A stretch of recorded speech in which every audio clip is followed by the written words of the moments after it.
Hey Dave, fantastic to see you back in New Zealand. We've turned on the weather for you. Yeah, no, it's okay. I don't mind. You know, in February we've got the big show in Auckland. That's also an outdoor show. Have you guys wrestled outdoor when it has rained before?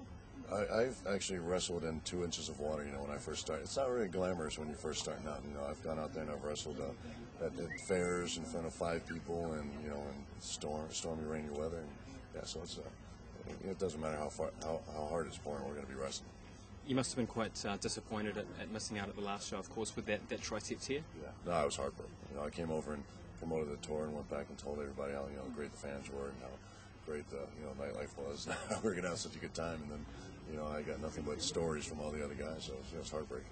How did the rehab go? That must be quite hard to go through, seeing the guys going on TV and you're at home working away at the injury.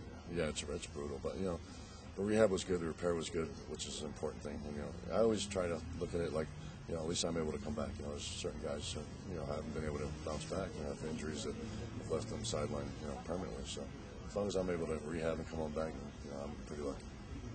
Have you spoken with Triple H this week? Of course, he's just gone through surgery himself. Right. I actually called, last time I called him, he was actually going in for his MRI, and I did not talk to him. I talked to Stephanie, and she said his spirits were good. He was upset because he's going to miss out on WrestleMania, which is heartbreaking for anybody in this business. But, Hunter's a tough guy. He's going to bounce back from this, I guarantee you. Speaking of WrestleMania, have you got your eyes set on someone that you want to take on in that big show? That's a big question. That's a big question. I've run my course with a lot of guys on SmackDown. We're going to be making up changes in the show. I believe switching up some talent. So I don't know. I really don't know who I'm going to be in there with, but I'm going to be in there with somebody. Earlier today, we just saw you get that Warriors jersey from our own league team here from New Zealand. What did you think of the haka as they presented that? I was just telling us, it's very intimidating. Being on the opposite side of that, looking at those guys and look like they just want to eat you alive, and they're all huge guys.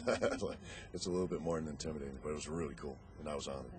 Last time you were here, we gave you an All Black jersey as well. Does that take pride of place in your wardrobe? Of course it does. It's worn regularly. Yeah, usually at the gym, it's just something about that All Black jersey just is intimidating. What do you think it is about the WWE that makes fans so passionate about it? It's just good entertainment. It's fun. It's something that it transcends very, very easily. Internationally, it's something that you don't have to speak a certain language. You don't even have to be a huge fan of the show, or you don't have to be a historic fan of the show. You can click it on any time and kind of figure out what's going on. You can figure out who's a good guy, who's a bad guy.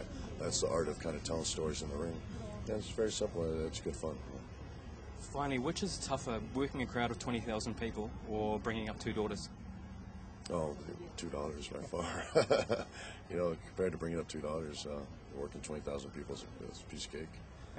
Well, Dave, you've got a busy weekend, so thanks very much for your time. Thank you. I appreciate it. It's good to be back.